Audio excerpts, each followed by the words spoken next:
in London and to the school. This is his first visit to the AA, and I hope that we will see him more often in the future. If you could bear, of course, to leave or to part with Berlin. Strange city, this Berlin. I know of many people that went there for a brief visit, and they are still there. Maybe is it the Berliner Luft? Axel is one of these people. He left his native Dresden in the 60s to study in Berlin, and he is still there working in partnership with Charlotte Frank and Christopher Witt. Over the past 25 years, Axel and his team have participated in a number of competitions, both in Germany and abroad. Reading Wolfgang Penn's introduction to Axel's 1992 monograph, it is evident that his main interest is the architecture of museums. He is fascinated with issues like historicity, archetypes, chronological or geological layering, and light, just to mention a few, which are all evident in his design of the Kunstmuseum in Bonn. For me, one of his most successful buildings. Copies of the publication for the Kunstmuseum, of course, we have in our library. I'm not going to mention any more of his competitions or realized projects. They are all included in a monograph I mentioned before, which was published by Ernst & Sohn, and of course we have copies in the library again. For me, his major contribution has been the role he played in the last years in Berlin. This role can be summarized in a few words: furthering the modernist project in the rebuilding of the center of Berlin. In this way, he put forward a relevant counter-proposal to the prevalent and not uncontroversial concept of the critical reconstruction promoted by the Berlin authorities. His participation to the major exhibitions like competitions like Potsdamer Platz and Friedrichstadt Passagen of 1991, the Reichstag of 1993, Spreeinsel of 1994, culminates again in 1994 with the Spreebogen and the new Chancellery, for which he was awarded the first prize. His latter project brought him into close contact with the German Chancellor Kohl, who took his time for the final decision. His deep preoccupation with notions of the production of space and void and the tempering of light and shadows have been central throughout his work. But let me ask you to help me welcome Axel Schultes. Thank you. Thank you, Lefterias. It is with great pleasure that I can share with you the wonderful atmosphere here at AA. The first time that I had the opportunity to give a lecture. Otherwise, I was here only to drink a glass of beer or so. I'm not sure how you used to have these lectures here concerning the amount of time it takes. I think if I get through the English text, it's for me not so easy to deal with. I think it will be around an hour and maybe a quarter of an hour, so 20 minutes. I think it would be all right. If you get bored, I think I will can deal with that.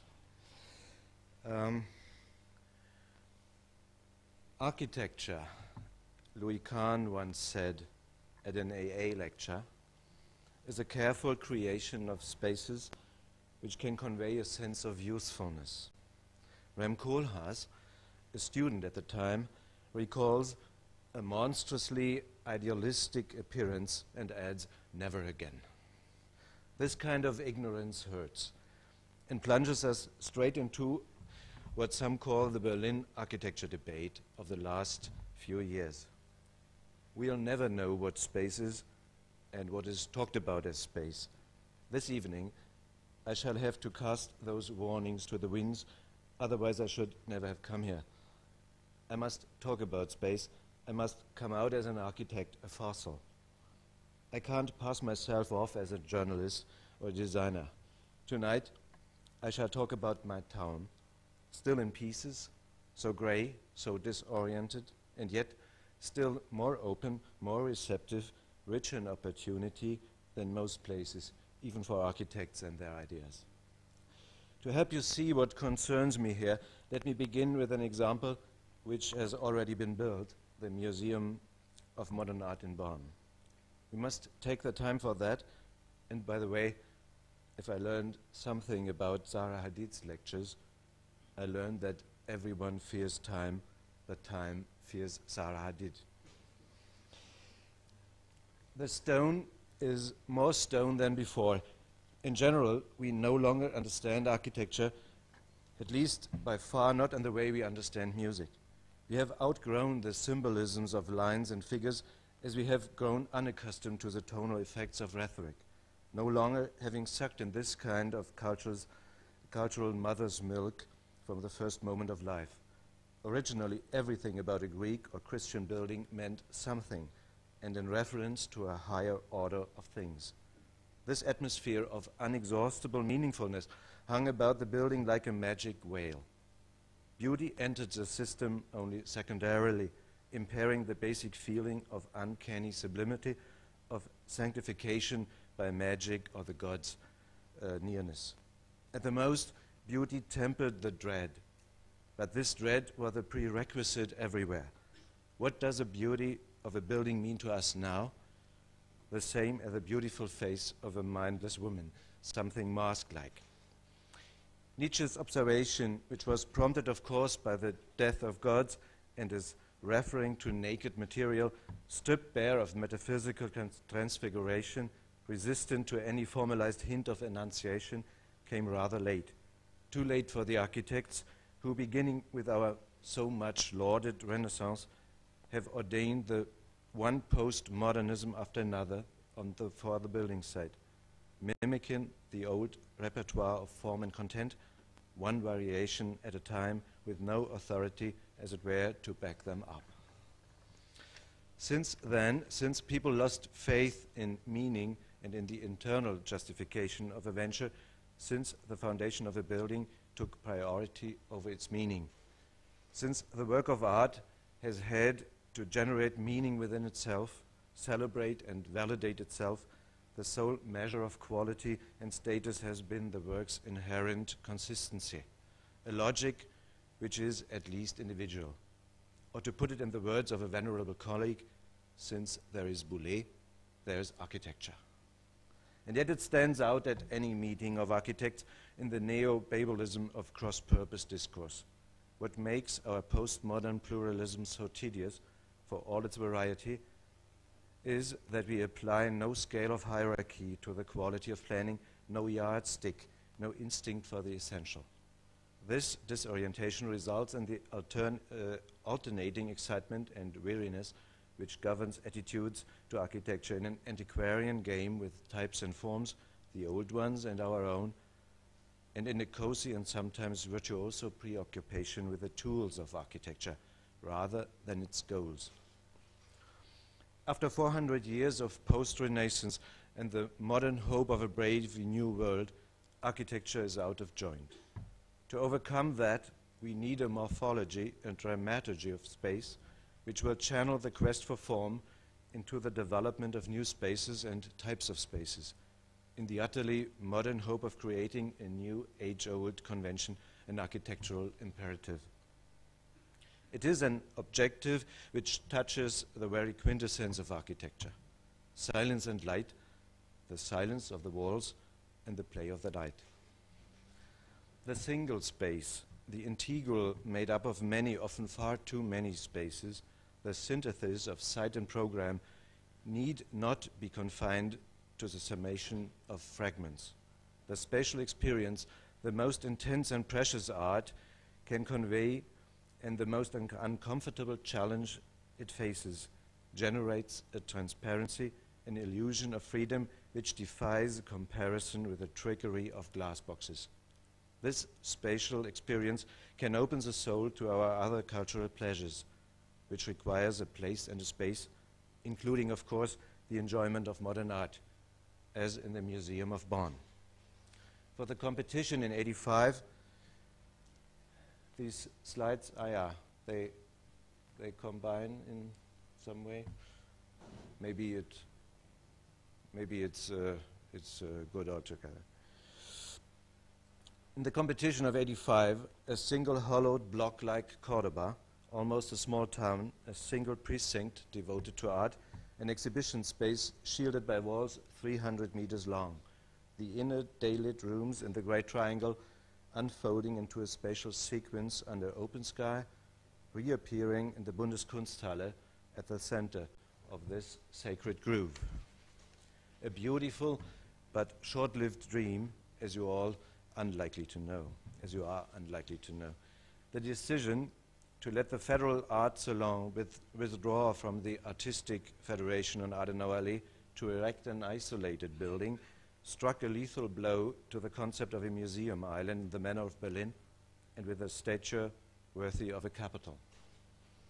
Our own variation of the original concept in the revised submission had to compete with the government report and so failed to prevent this state of affairs. And yet, an intense architectural and spatial coordination between the two facilities could have become the true attraction of the place, to the mutual benefit and veritable gain of both. The site, offering a rare freedom for design, cried out not for an architectural embodiment of competition, but for the optimum development of a single place of art. As a self-sufficient enclosed rectangle, the exhibition center imposed a role on the museum complex which it never wanted to play, that of a lone structure. If we didn't want to isolate our own building even more, with a wall toward the garden of sculptures, the only way to implement the lesser solution spatially and also preserve some character of place for the urban museum was to define the boundary not by a wall, but by a roof. But the roofs are not really roofs. They are walls tilted against the sky. They project space by other means, substitute the space, which no longer is one, between the museum and the Kunsthalle. With the big walls removed, the sequence of squares and sculpture courtyards is degraded to a residual surface area.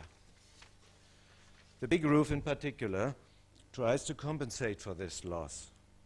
It uses spatial means to round off the museum in response to the isolated pose of a neighboring building. These roof walls are nothing other than punctuated facades, while the columns avoid any attempt to relegate these walls to ceilings, lids. They avoid any tying of the knot around the Capitol. Propelled into the light through windows, they ignore all stale tectonics. They have something better, a greater contrast to convey. By now it is clear that introducing the roofs into the design, especially the big canopy, which was opposed at the time for offending the original style, in fact never offended anything, because this building has no style. It has no narcissistic details. It doesn't want them, and it doesn't need them either.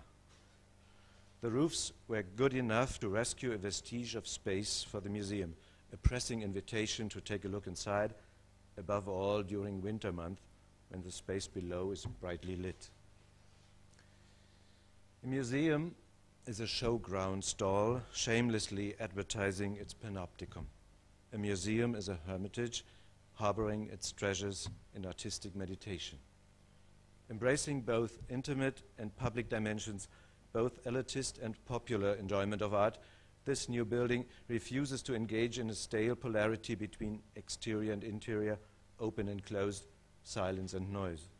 The hectare of land just about remaining to the city insists that there be one space for art, open within itself and to the sky above, in spite of its many walls, offering the visitor that grain of freedom which makes it possible to concentrate on the exhibits and appreciate the art.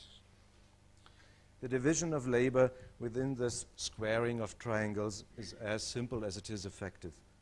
The great diagonal links the main substance, the museum operation, the compact section of the building housing, the collection, deposits and workshops, via a central staircase to the second triangle, which houses various freely arranged elements, including entrances, foyers, information center, cafes, offices, etc. In the midst of all the hullabaloo arising from conceptual disruptions, the decision about the Kunsthalle, the permanent financial obstacles, the debate about materials, developing the plan was, of course, the most pressing task. The double walls form the basis, not just in terms of structural design and technical systems. They are the element from which order and hierarchy emanate. In the exhibition on the first floor, visitors simply find these walls and the art and the light in the rooms, nothing else. No side or back rooms, no wings, nothing that does not serve the primary purpose of the building, to exhibit art. Valued forebears of this king of architectural devices, the green wall in the palace garden at Schönbrunn, the stone wall, San Nicola in Bari and the Torre Federico in Enna, the coarse and the fine in the Caracalla thermal baths with the modern built-in platforms. These walls were planned to be coarser, more rudimentary than the oracles of museum wisdom would sanction in the visions of the non-initiate. A structure of continuous poured stone, light concrete walls, 50 centimeters thick, expensive surfaces, fair-faced, pale gray, not just for the facades, but for all the exhibition and other interior walls. That was the architect's dream from the outset. It is not only the work of art on display which are entitled to material consistency. So too the architecture that accommodates them. The architect was thwarted for all his stubborn pains. The massive light concrete was replaced by a double layer of plain concrete. Sandstone now drapes those parts of the construction formulated as built volume, the parts which have a function in the urban shape. The interiors can thank level-headed art professionals for their thorough neutralization. Color, white color, smothers all the museum walls like a shroud, preventing them from breathing, hiding the depths of the stone substance, denying the architecture and the art much of their potential expression, much of their weight. The conversion of this plan to a chain of individual rooms was a true feat of cooperation by the architect, involving quite a struggle with the gallery curator after the jury solicited attention to museum requirements. Rooms, especially the exhibition rooms in Bonn, are like plants. They need light to live. Light, the right kind, sunlight of course, likes to move downwards. Building, another device of crossing the horizon, likes to move upwards. Space is generated where the two meet, and sometimes even architecture. Goodman Stone receives the guest of guests, the spirit of heaviness receives Lucifer, the angel of light. In southern climes and Mediterranean light, it is a pleasure to arrange this marriage of towered earth and fallen light. Here in our damp, sulphurous northern world, these things are difficult. The competition scheme initially culminated in a daring structure involving an upside-down roof with internal glazing. Transforming the open plan into a series of separate rooms rendered this idea redundant. Here in Bonn, we must lie in wait for every sliver of this elixir of life. Each and every quantum must be captured. The yield is half the battle. Given the scarcity of the goods, metering and modulating the light, and thereby establishing an order and a hierarchy for the space, are basically a challenge to our skills in accountancy. Bonn is no exception. The solution finally implemented develops the glazed roof over the hall in the Lutheran Church headquarters in Hanover. The dramaturgy of space, the rhythm of sequence which leads us to the art, aim to exploit the maximum potential. No lid on the art to the sky, protection at most, a few panes of glass which smuggle in the indispensable technology. The result, fresh, living, pithy, inevitable, regular, all too regular daylight, abundant enough to let us do things with it. Seeing into the cloud is vital, especially from the web-lab structure of the exhibition. Above all, no luminous ceilings. I hate them. Dull cotton wool light so meager that it needs pepping up artificially. It doesn't deserve to be called daylight because you no longer sense the time of day, the modulation. Light pours in like water through a sieve, flooding all the surfaces of the rooms. It wasn't the architect's intention to erect a temple of art, a domus aurea.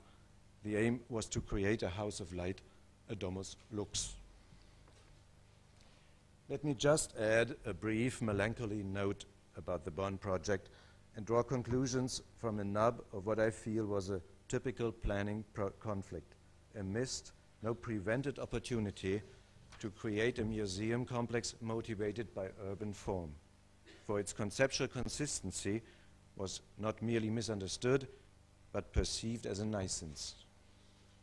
I began our competition proposal in '85 with the words "no place, nowhere," but the aim was to define a space any. One space for art, one stone, one scooped out rectangle 100 to 300 meters, one treasury of spaces. That was the architect's dream at the time. If only the light is right and the running meters of wall, the spaces would assemble around a realm of light, the walls were ready for a place of silence. Nothing else was to define the spirit of the place. But that is not the way things happened. The mutinity of isolated buildings, squashed for a short interim by the jury's first decision, which made a priority of spatial order and urban density along Adenauer Allee, the self-sufficiency of the structures crushed the solidarity of the spaces. The original planning for the competition reveals an intention which, if we follow it to current projects, seem to me to be growing more and more outdated. Our intention of using space as an integrating force to reconcile the material objects, to restore intimacy to monuments which are now so accustomed to isolation that we pay them less and less attention. Only by taking this path into the realm of space will architecture find the strength to achieve its true purpose, to play its role as the mother of the arts, having stooped to become the decorative wardrobe mistress of interests.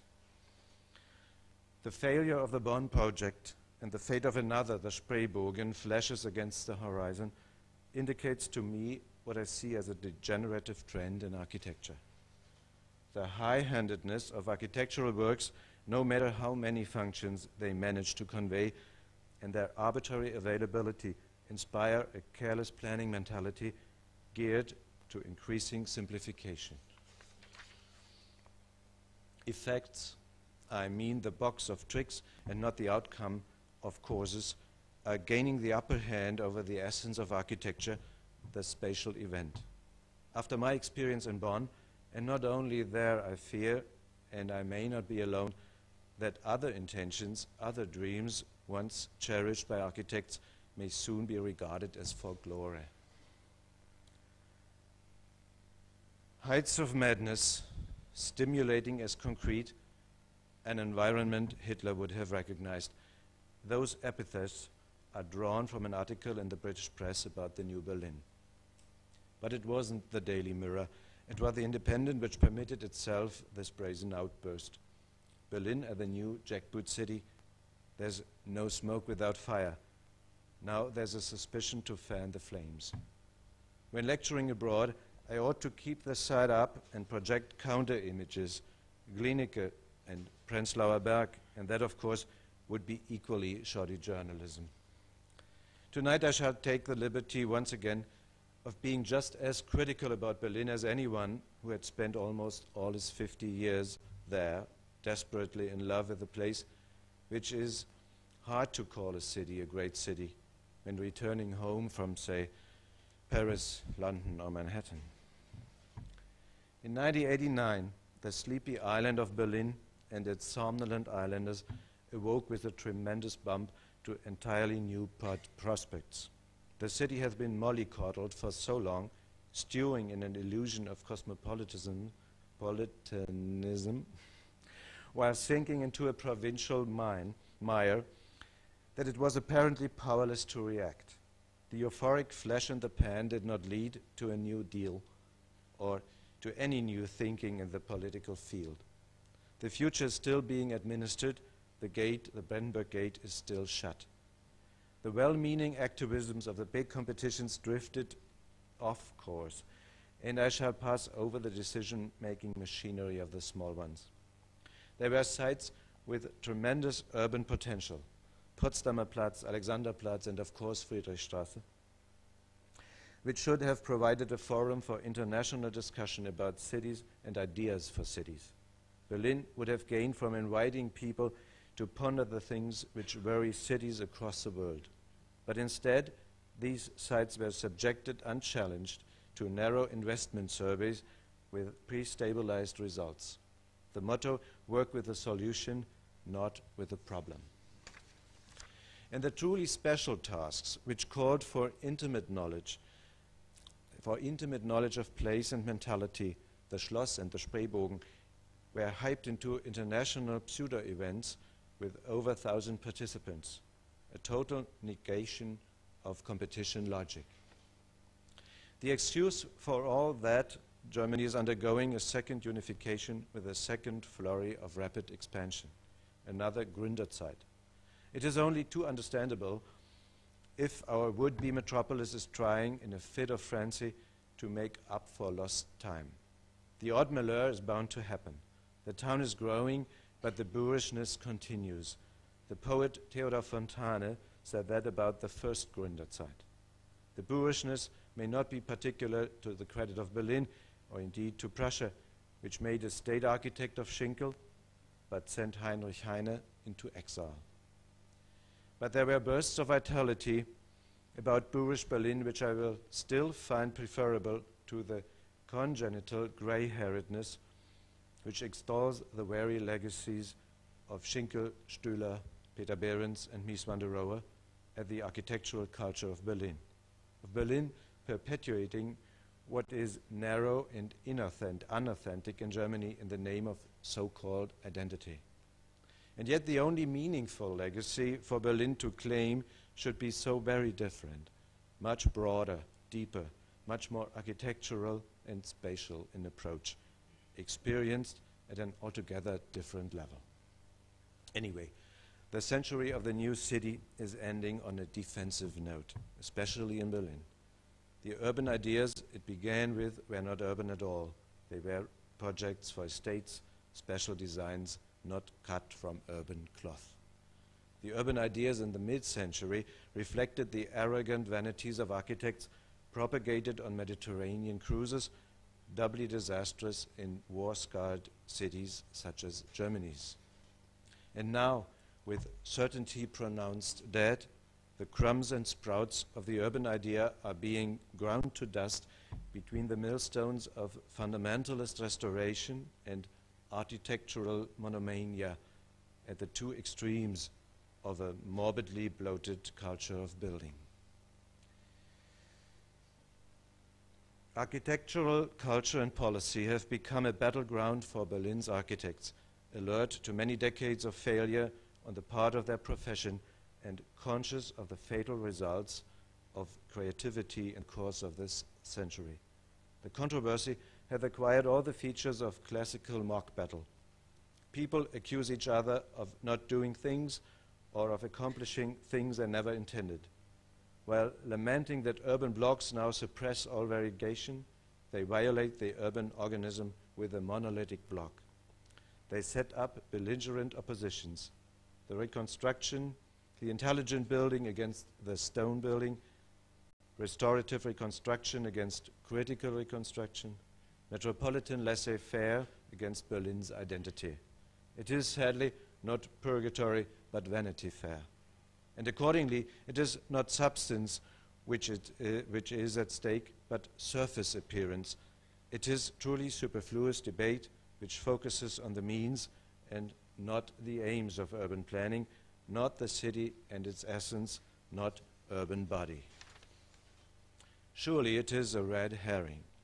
What is teasing incongruence, to use architectural taste, a debate about stone and glass, solidity and high-tech, state etiquette and playful invention, to the word productive criticism from the very real lack of planning, from the faults in spatial structure which are typical of Berlin.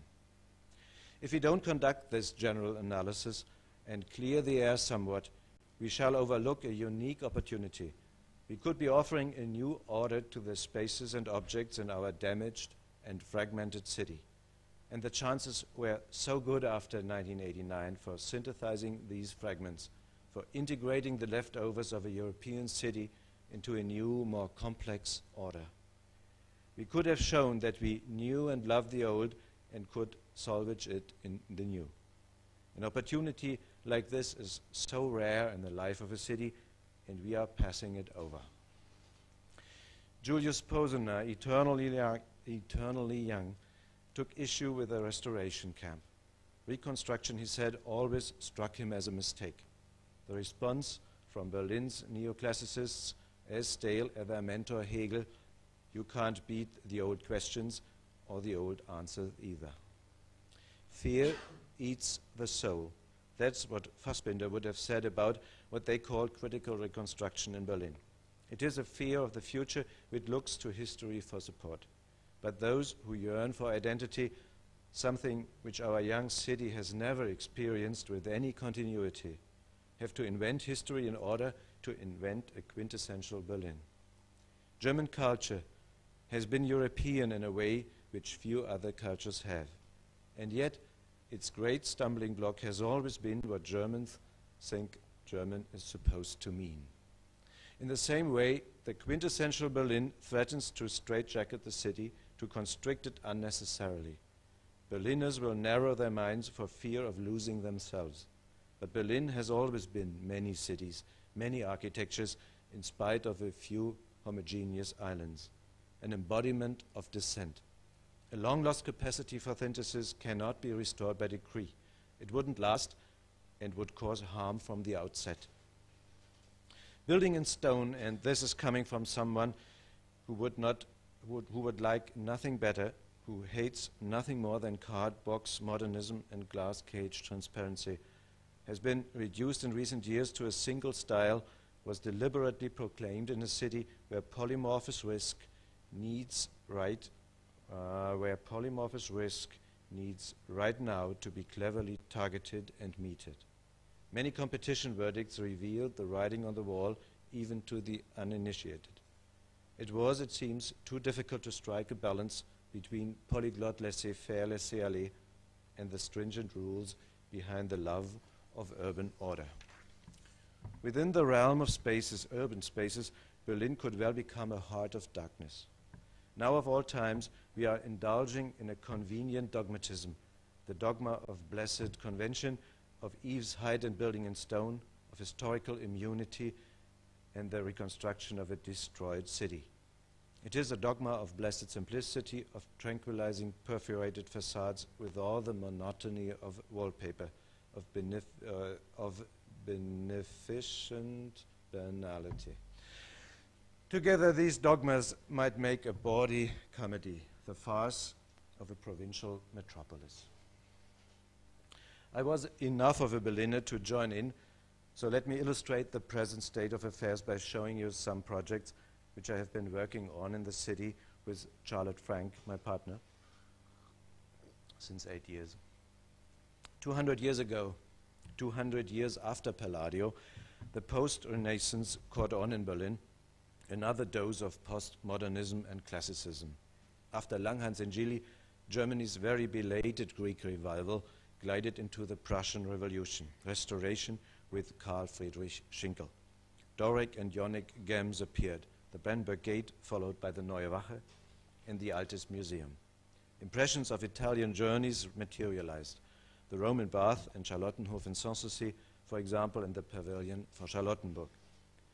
German yearnings for Italy, as old and German as the German race, transformed Potsdam into the most Italian town north of the Alps.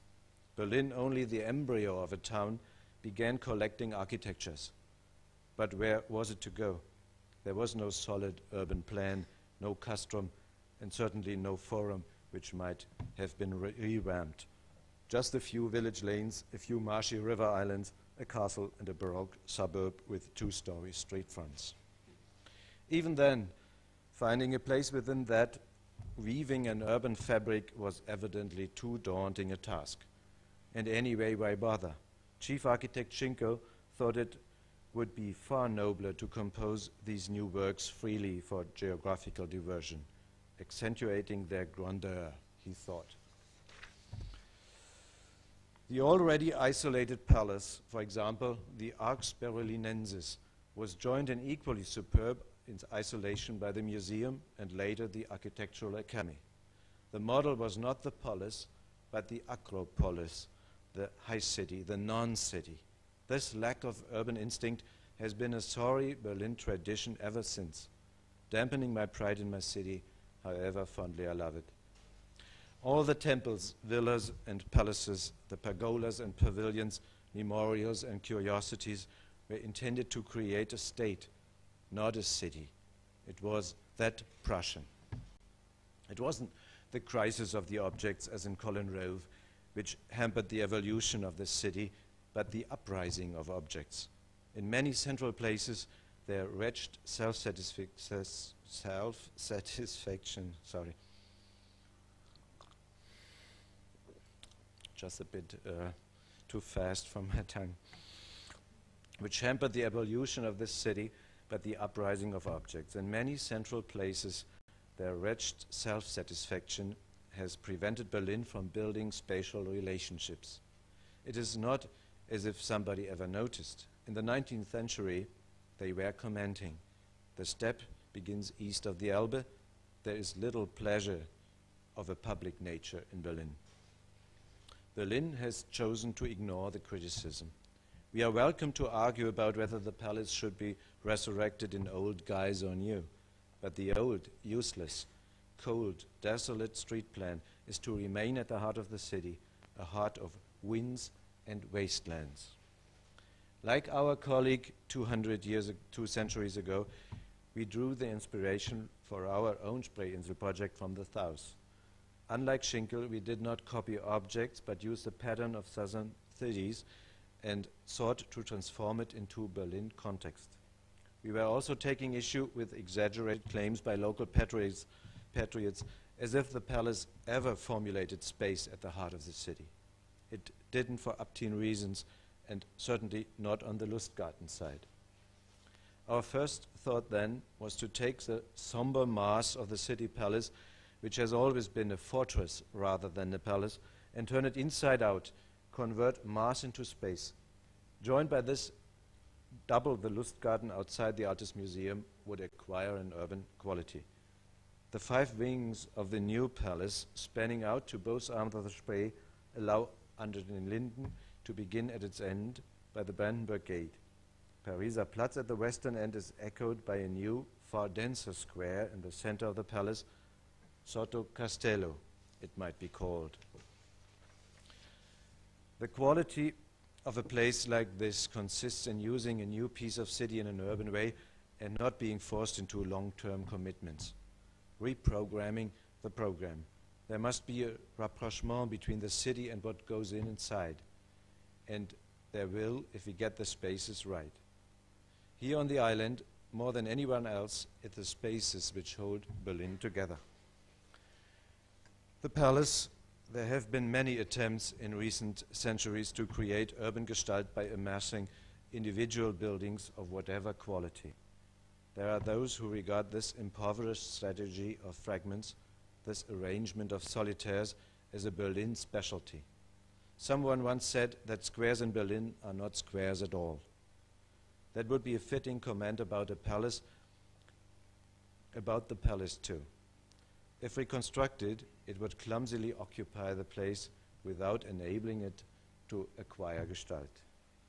This is the main thrust of our work, to combat the defiant monument, the isolated view of isolated objects, and even the standard Berlin block, 4 street fronts around an open quad, has become an isolated object. Now it is no longer consists of individual plots. After the palace, another example of paralyzed urban thinking. After Prussian nostalgia, the Berlin variety. After the trauma of the antiquarian, that of the megalopath. In the district of Friedrichstraße, the big Berlin blocks have been transformed by the disappearance of the plot structure, and with it the last vestige of a subcutaneous form within the urban organism, into block-sized monads stuffed mercilessly full. With the lids rammed down at the statuary 30 meters, the city's functions are going to implode. So is Friedrichstraße almost all right? No, it isn't. Seldom had the march back to the future been so debonair. The real task for planning and architecture is being ignored. In fact, the Berlin block itself, especially along Friedrichstraße, ought to be reviewed. It should have been the theme for the first major competition in Berlin. It could have acquired a new urban quality from new developments in its urban function. And it would have been a starting point in the search for new Berlin identities. Instead, we cling to its meaningless, overcrowded frame, but the block has become a monolith which squeezes city into street. At the first new buildings show, this rigid but merely formal order goes sadly hand in glove with short-circuiting architectures. As if creative energy has been maimed, Daniel Liebeskind says frozen, as if the blockade on new urban patterns had reinforced the already widespread crisis in architecture. In 1991, doubtlessly overestimating the new dawn, we helpfully availed ourselves of a slim opportunity to ignore the investor and the brief and to show the city what an ideas competition could and should have achieved. Similar to Dresden, I won't go into that, and of course Friedrichstraße, oh, there's a rupture there. Yeah. That is Dresden, I won't go into that. And the next one, please, where we attempted to paint a picture of the whole district and how it might develop beyond the confines of critical reconstruction. The aim would be to speculate about elements towards a city in the European mold, somewhere between the two present cul-de-sac, a timid model of urban repair on the one hand and an arbitrary skyscraper liberalism on the other. Our proposal took a third approach. Prise the block mass out of its traditional urban socle, the Berlin eaves height, and raise it onto a second urban plane, an upper level of city, doubling the height limit and naturally keeping the density of 5.0. The concept of critical reconstruction has degenerated into an empty euphemism, assuming it was ever more than that. In Friedrichstadt, it provides the excuse for a murmuring conspiracy of the past without any discussion of principles, any tournament of ideas, any choice in the matter of urban structure. Friedrichstadt has not regained the urban quality it enjoyed before its destruction. It merely murmurs. It is growing weary and will weary others in the next decades. No, it hasn't been murdered, only finished off. Don't get me wrong. I also believe in the power and necessity of firm guidelines for the city, the need for convention. I also deplore the virtualization of reality and regard the transition from an urbanism of space to an urbanism of time and speed as a pathetic excuse, as a desire for nothing to matter anymore. But easy recourse to hypothetical models, specific architectures like the obdurate specimens of the 20s in the hope of securing an identity tastes to me like stale bread. It is a sign that architectural energy is drying up. To rescue the city and its architecture from this dead end, we need not the routine production of buildings, but the development of a new, evocative quality of space and order. Ideally, Berlin should apply a new dramaturgy of spaces, not simply to reproducing the historical bonds of the place, assuming it has them, but heightening them, condensing the urban fabric so vital for Berlin, and ultimately radiating a sense of usefulness. Yeah, we are waiting for that Potsdamer Platz. Yeah.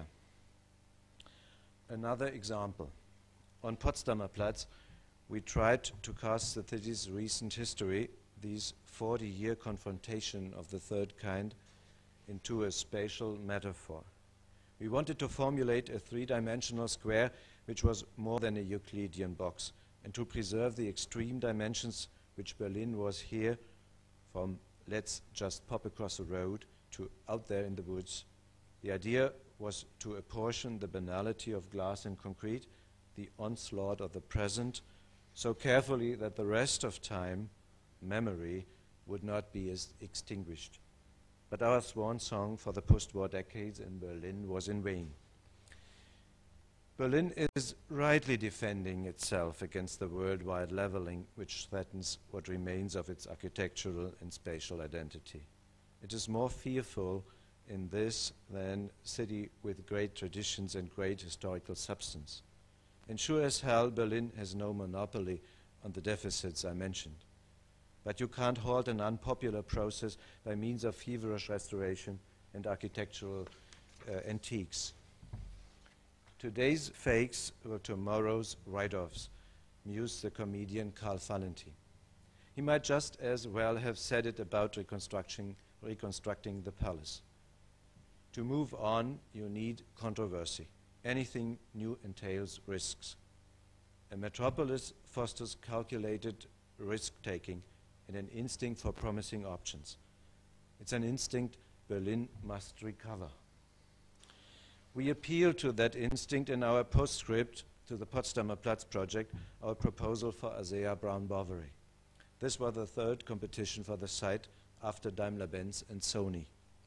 We took this opportunity to air some criticism about the Daimler buildings opposite. A compact floor plate, 60 meters square, is unwieldy enough. If you want to tower a 35-meter high volume on top of it, you would have to either bore a hole in the middle or hack away the edge in order to avoid the outsized dark zone in a mini block of this kind. The revised brief for Potsdamer Platz tells us whether the architect should opt for the drill or the saw. It prescribed narrow Mediterranean passages, 14 meters wide, quite alien to sun-starved Berlin, but they do ensure a desirable or urban density. They gave us the cue for reducing volume. Prevent an uncomfortable clash of offices across the alleyways and transform those alleyways into squares, or rather handsome volumes of 35 meters cubed. The blocks are pruned back on the critical flank. Superfluous built mass is exchanged for functional urban space. The intricacy and spatial complexity of this concept confronted the jury with the old dilemma of too many cooks. Should the 4 washing machines along Köthener Straße be designed by the same hand? But that wasn't a real danger, as a submission wasn't in the running for a prize. Yes, Berlin is many cities and many architectures too. The typical Berlin building for this site was designed by another colleague, Giorgio Grassi from Milan. In our work, we have repeatedly thought metaphors for the realm of spaces to convey the goals of an architectural task, the spirit and dimension of the place. Planning the Spreebogen was no exception. It began in winter of '87 with a competition entry for the German History Museum, which almost made it. The funnel-shaped terrace museum space, with its towers, catered precisely for the antiquarian needs and critical exhibition approach of the curators. It was an attempt to build time. Unlike Aldo Rossi's first prize, it was not a composition of fragments, but a spatial synthesis of the program. The proposed site was itself a fragment inside the arc of the river, but we weren't going to accept that. We wanted a museum building which would ideally have been the starting point for a broader urban order between the Reichstag and the Kongresshalle. On the land now earmarked for the Civic Forum, we knitted a texture venue for the open-air pop and rock concerts, which used to be held outside the Reichstag.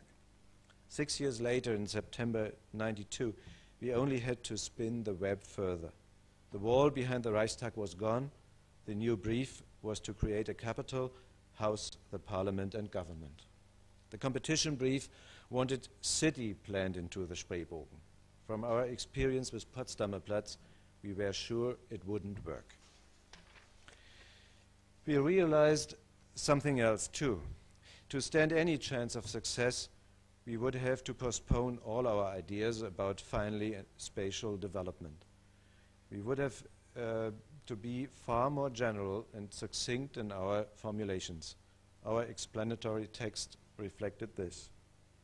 Giving the grand projet which Berlin will be obliged to undertake in the next few years, initiates are not the only ones with a dawning awareness that, after the utopian visions of the 1920s, the destruction of the 1940s, the obstruction in the 60s, the 1990s have brought the wasting disease, the fourth twilight of the city in the space of a century. For those who wrote the brief, city has become a sheer euphemism, and not only on Potsdamer Platz. Now another grand projet is to simulate city here in the bend of the Spree, across from the pseudo-city 800 meters to the south. Shamefully, it appears that the only way to demonstrate state to the German nation is to veil the monument in a cloak of urbanity. This urban imperative is to be rammed into, of all places, the most isolated crook in the meandering river, into the land around the Reichstag, where city and park have fallen fallow. The wrong intentions in the wrong place, we felt, and cutting off the planning area east of the Reichstag was the final stroke. It was at odds with the declared intention of the brief, which was to link the federal institutions with the old city center. Our proposal is therefore to create city where it would spread even without planning into the strip of land between the railway and the river, to define the Tiergarten landscape as generously as the destruction of the Alsen district has rendered conceivably. The heart of the riverbow will become a park exclave vis-à-vis to the massive development we hope to see on the northern bank, and to let the chain of federal buildings benefit from the meander of this town and landscape. At the center of the bow, to each side of the federal forum, the executive and the legislative dare to articulate themselves as reciprocally oriented solitary constructs. That was our concession in the competition. The Bundestag next to the Reichstag, the Chancellery next to the Kongresshalle and the upper chamber. Typically, a minority from Bonn preferred isolated buildings with no spatial link to each other. They favored another submission. We resisted. Here's an extract from our defense. You only see what you know. That was Fontana's experience, a Huguenot immigrant. So let me appeal to our visitors from Bonn to know who know their Bonn like Berliners supposedly know the Spreebogen, like the back of their hands. The existing parliament in Bonn is a loose grouping of monuments that are not really monuments, don't want to be monuments. The plan was not to achieve spatial urban cohesion.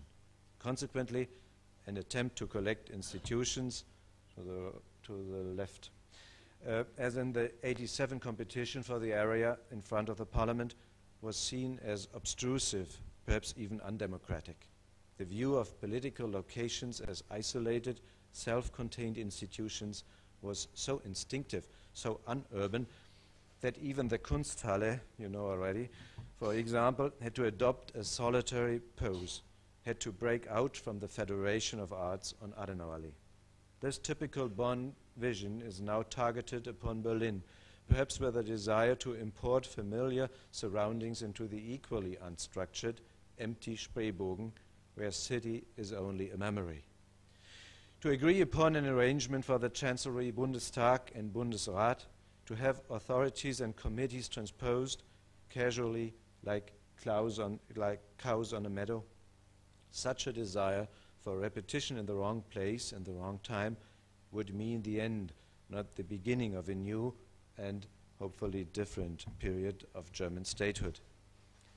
You only see what you know. I have to take this opportunity today to impart knowledge to your vision, the reserved, skeptical vision of Bonn, and to transform your criticism into something productive. Allow me the luxury of a quote.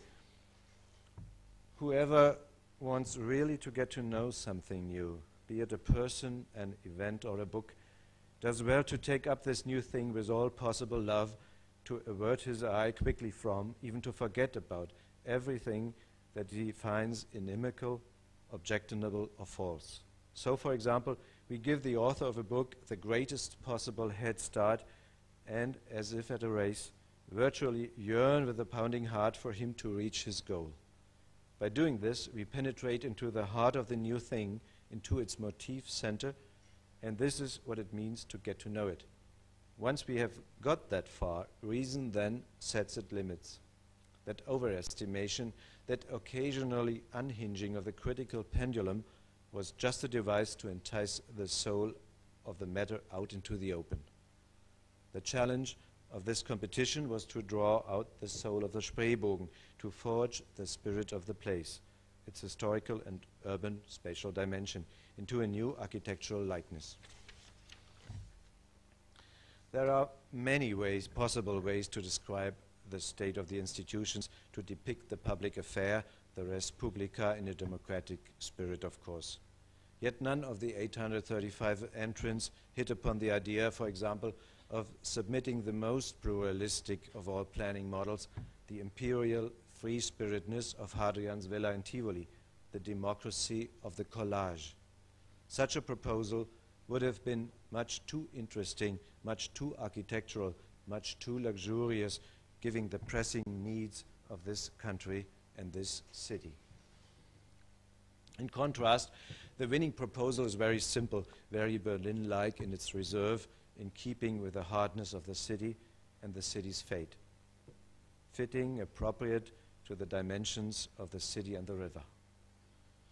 To each his own has been the plain Prussian approach here, and I may say that as a Saxon. The city will have its place.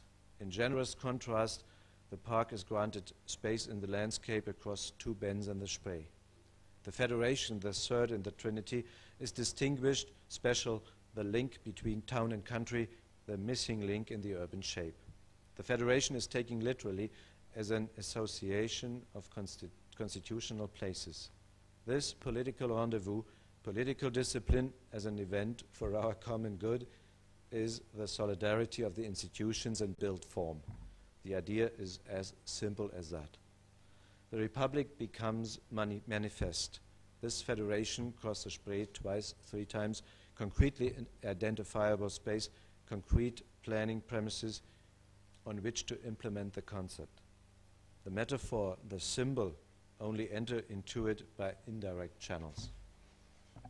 The model is deceptive.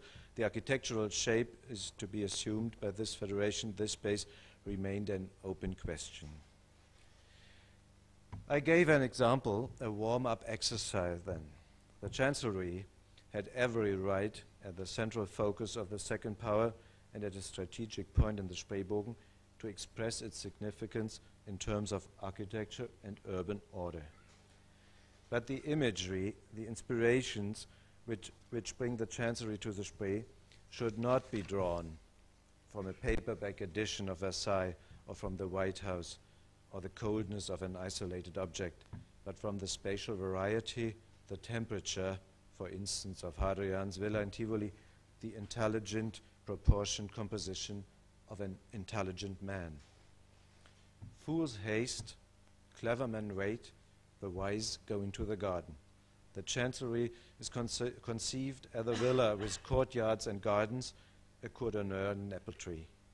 Using spatial means rather than objects to define this place, and thereby escaping the banality of a grand projet, would not only mean politics giving an unexpected fillip to the architecture and the culture of this country.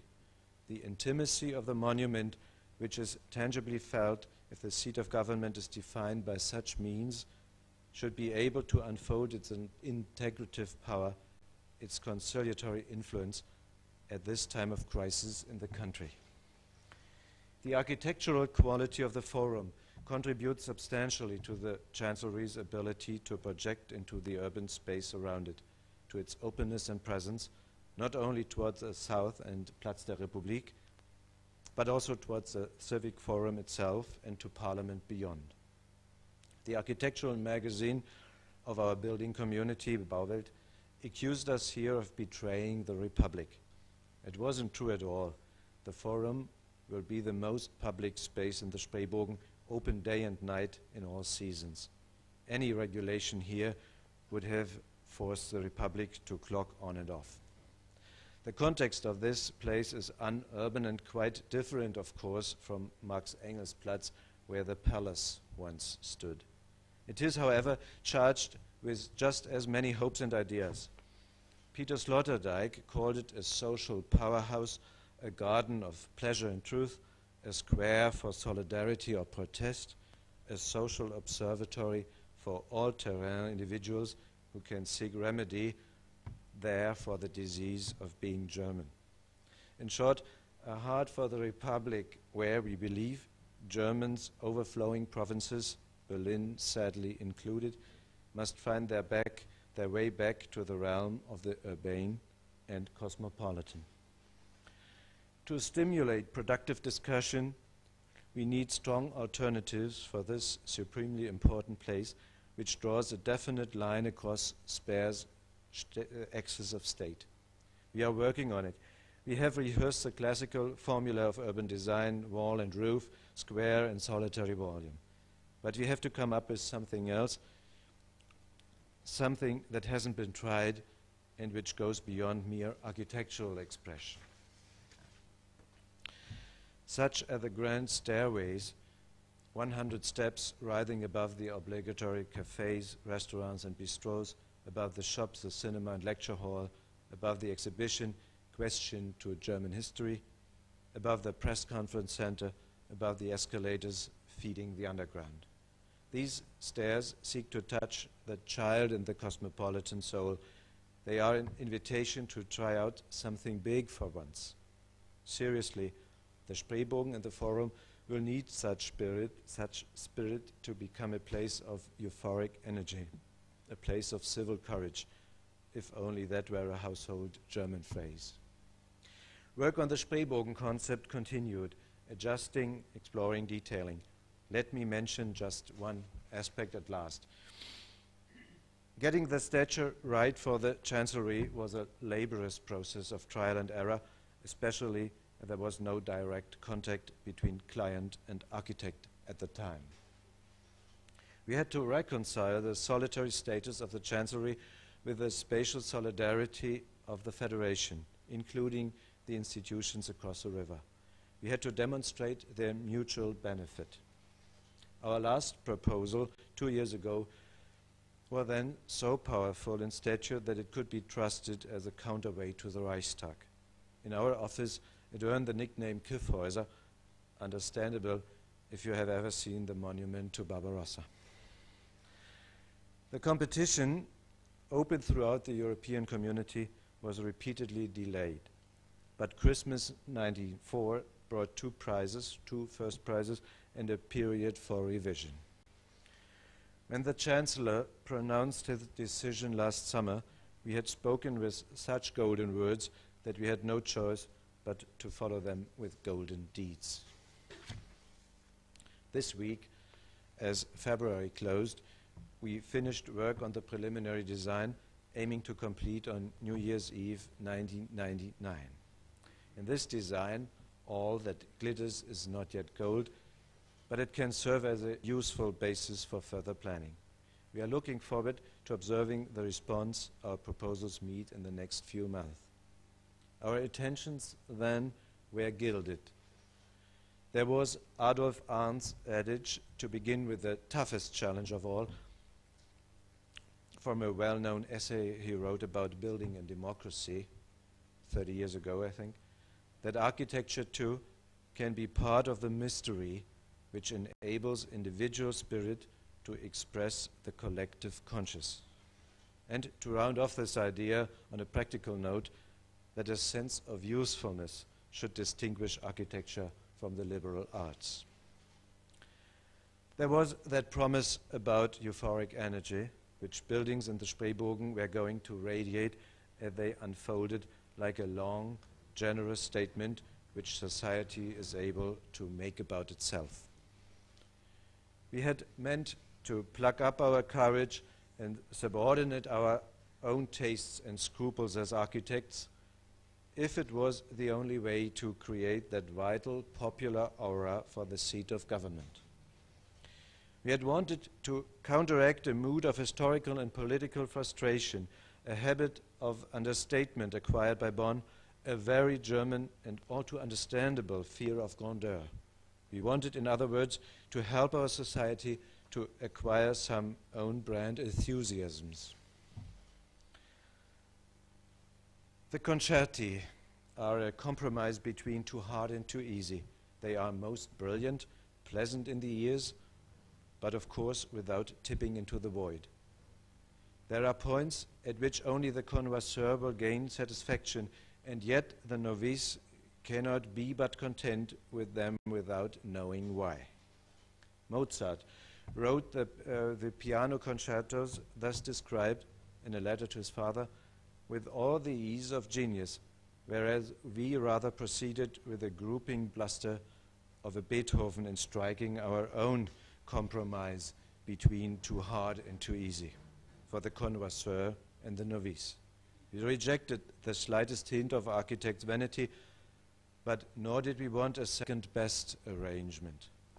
We felt our pulse in the countries for a year before winkling out a concept for the new chancellery.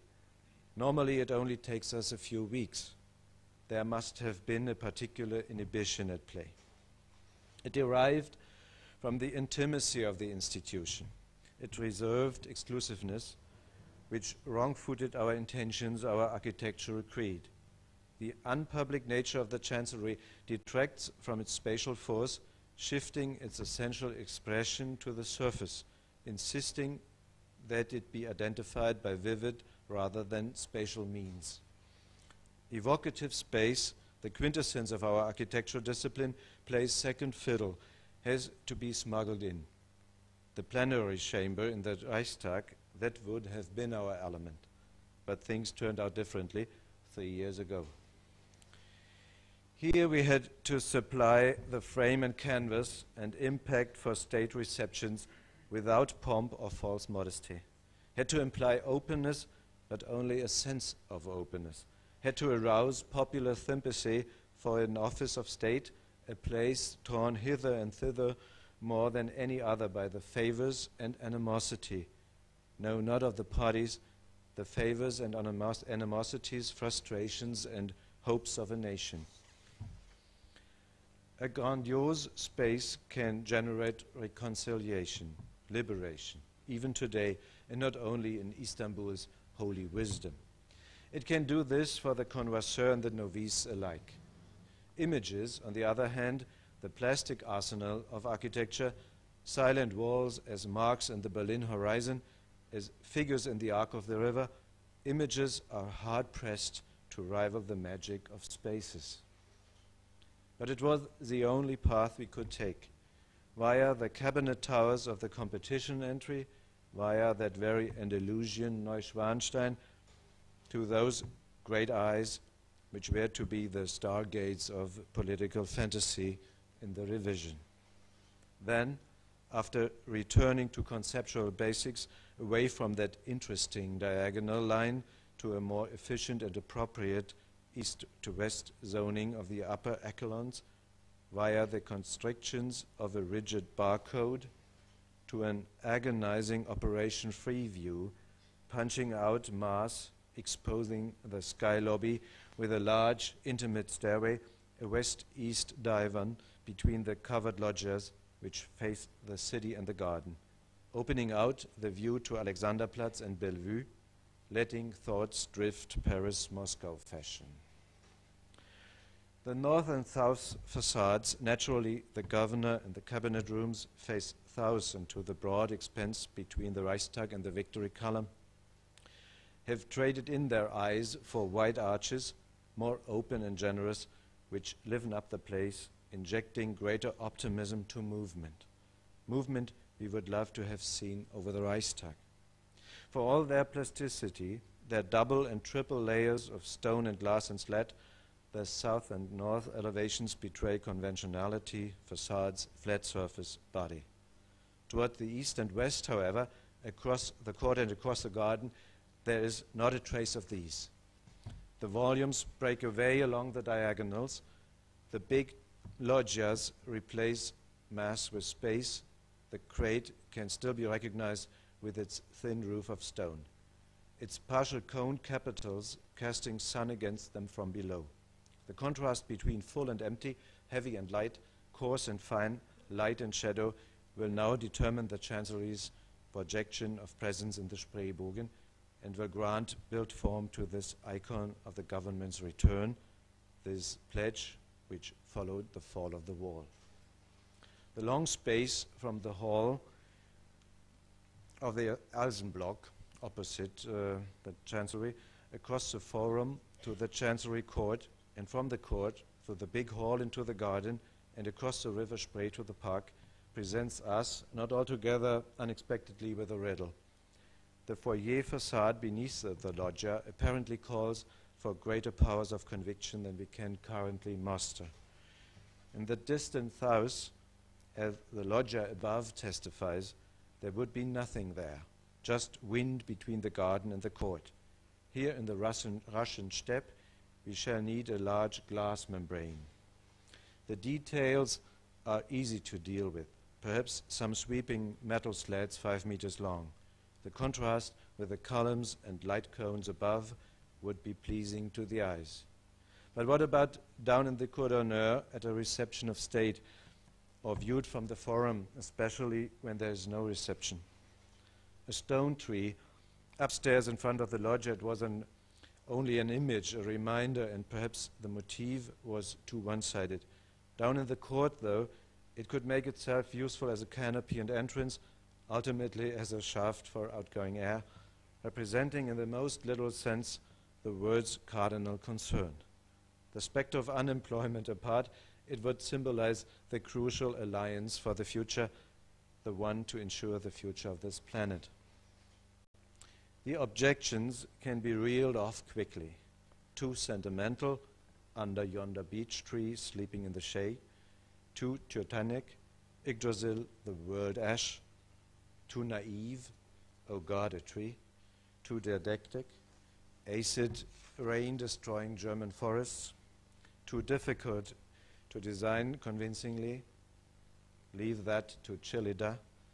And all of the same, these architects surely not made of reinforced concrete, nothing more than kitsch, decorative art. The tree awaits reprieve on Dead Man's Row. After all, it doesn't affect the built structure. Other things are almost detailed. In fact, more than half the building, like the offices and winter gardens, which line the avenues to the north and south. The ventilation and energy systems have been fleshed out. Something still has to be done about the pocket of hot air under the glass roof whenever Berlin is graced with tropical weather. The office ground, one size for each and all, tries to create as much freedom as possible on all sides. No lintels, no rabbits, quite the reverse. Single glazed sliding windows with almost no moldings, ventilation flaps above the lower edge of the ceiling, solid floors, no suspension of course, with water for heating and cooling, solid partition walls, cross ventilation as a backup with an air change rate of 2.5, and so on and so forth.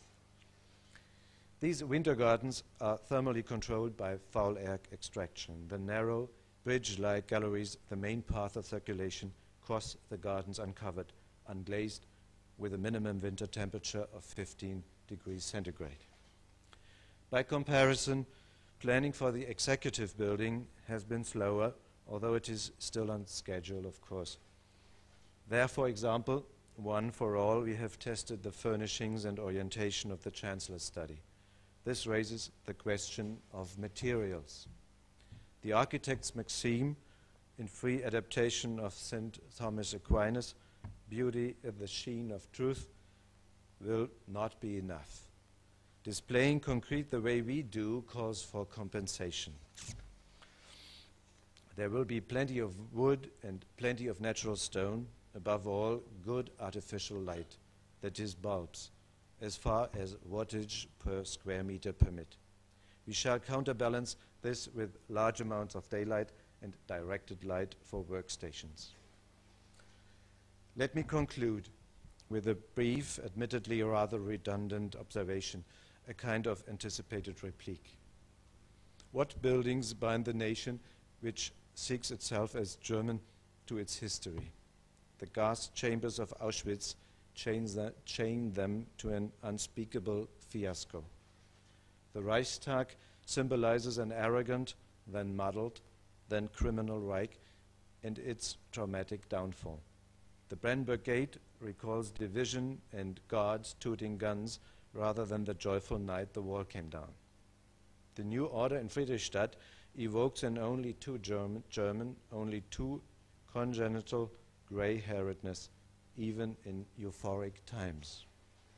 The Palace Square on Spreeinsel and the Civic Forum in the Spreebogen might perhaps in braver days to come fulfill the only too justifiable desire for evocative public space, for public pleasure. Apart from these vague and unfortunately dormant projects, it is in the new Chancellery that hopes for a touch of vivid quality have been vested, hopes which the old monuments are ambivalent in fulfilling and which the other new buildings, such as the Reichstag New Dome, evidently cannot altogether satisfy. But please do not misunderstand us. This talk of the need for a vivid chancellery in the Spreebogen is guarded.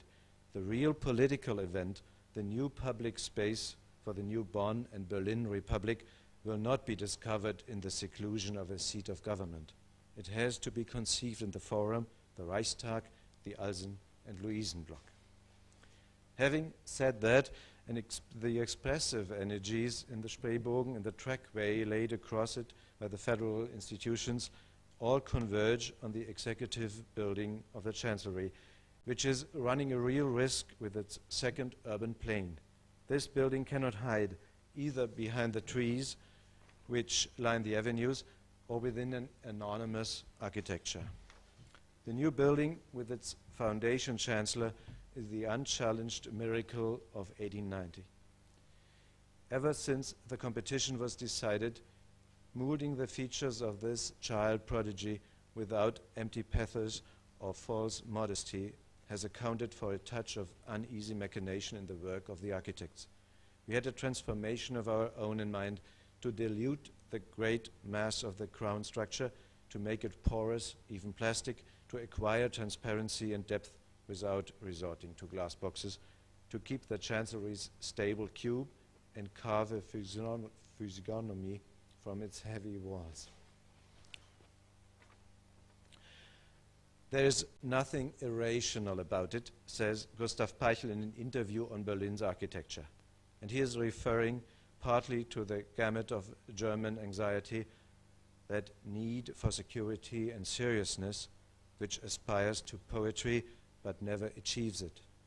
The crown structure of the Chancellery, in contrast to the conventions of the offices below, is born of a different temperature, which, like its architects, is alien in its own city, and yet wants nothing more than to strike root with an idiosyncrasy only too alien to Germans in the political non-architectural sphere: ardent daring, audacity.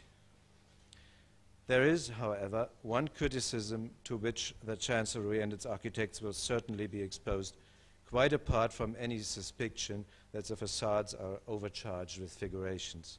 Cynical reason, which percolates our society, will always find it unseeming, indeed irksome, that the seat of government is such an architectural and urban highlight. What did an elderly colleague with much experience of political buildings once said? The Chancellor is on the payroll like everyone else. The savings bank in Bonn would have been just the thing. Thank you.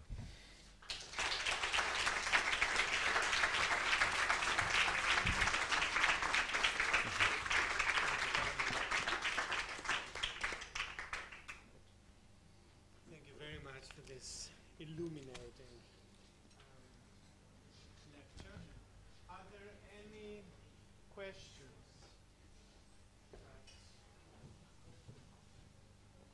Hopefully not.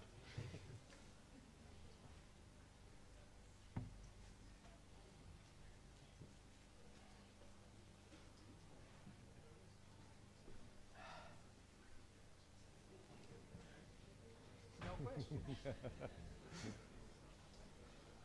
I can start with mine, I suppose.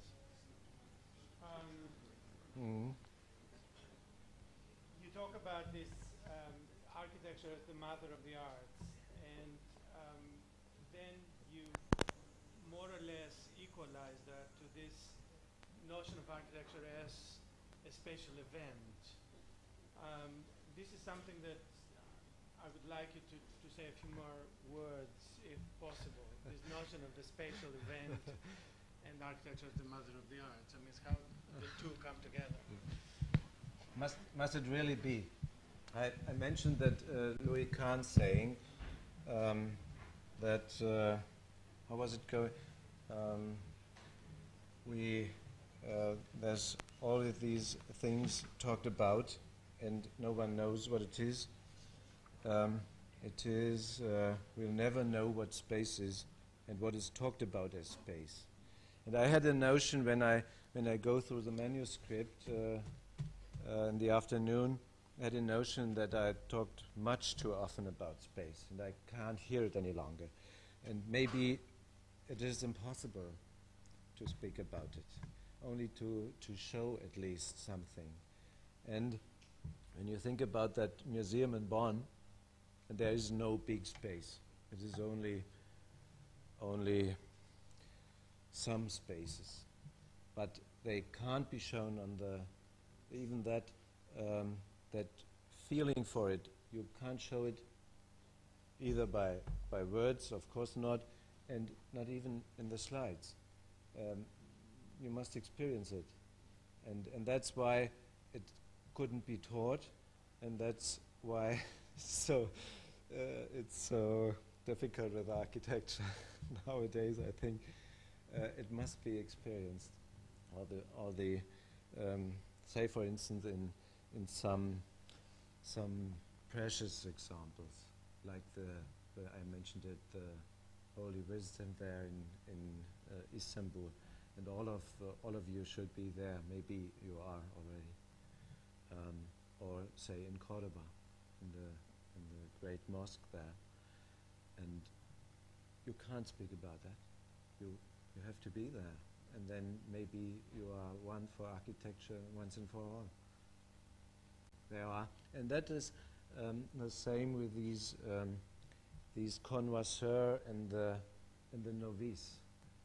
And I think all that we know about fine architecture 400 years from the beginning of the Renaissance, it is only for the connoisseur, I think, because it deals with proportions, with materials, with forms. Real architecture don't need to be learned in that way. Everyone can feel if it is real architecture by means of space, and if there is that space well enough done, then it will brings even a load of some buses to calm down when they enter. I experienced it in the Hagia Sophia. It was a very crowded space, but when they get inside, they feel it. They don't know exactly what it is, but they feel it, and that's the best one can say about architecture, I think.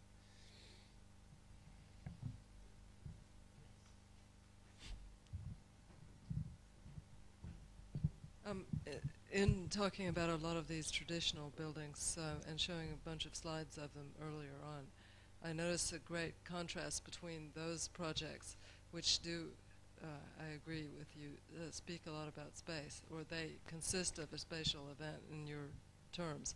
However, I think that the materialization of those projects is equally important. And could you speak a bit about your ideas on materialization? Because one thing I notice about some of the, especially the ways that you're imagining your projects, imaging your projects, you are using a very non-material imaging technique. And I wonder what contribution you think materialization should make. That's why I showed that Bonn Museum project first, because I know the other ones, the other projects are on a very, very abstract basis. And you get that harsh criticism on that own project of mine, that Bonn Museum, for it. It's absolutely not the thing I wanted to have it. I think that if the spatial event, so to say, is the quintessence of architecture, then all the other things have to be serving. Like Louis Kahn had a monstrously idealistic statement, like Louis Kahn said it in that distinction of served spaces and serving spaces to be served and serving space. Yeah, material has to serve, has to formulate the space. Of course, it is there's no other way to get that space done than by means of, I call it that kingly means of architecture, by walls. And I think that these most impressive spaces are done in the most contrasting way of using the lightest and the heaviest of, so to say, materials. The weight of a stone or concrete in modern times, and the light, the lightest of all, and the giver of all presences. I think, and I spoke about very nervously about these card boxes of the 20s, even Corbusier, till he found his way after the midst of the century, about the card box and about the glass box things. And of course we need that glass, but I hate glass, and I try to put it aside by means of lamellas, or by means of projecting heavy walls in such a way that you never can see where the light is coming in, to avoid to see against this mistake. And it would be such a pleasure to build in southern countries where you can forget about this ugliness of a thing that is only meant to keep us warm or dry. And I would insist that the heaviness, that the earth-boundedness of creating space by that heavy means is very essential. And I showed that on Friedrichstraße, the Nouvelle thing of Lafayette, and I wasn't in there. It is I hadn't the time. 2 days from now it was opened, and I can't imagine that it is a space in there where you feel okay. You mustn't feel comfortable, but you must in a certain way you should be you should be assured that that it is space at all. And okay, for me it's not so easy to to get it in English, so maybe that must be it. So maybe that must be, I think, and then beside all that heaviness, beside all that depth of a thing, and not be painted away, and of course you must have the money to use these depth of material. I think it must be absolutely simple, and that is the way I spoke about that consistency in the beginning. That you can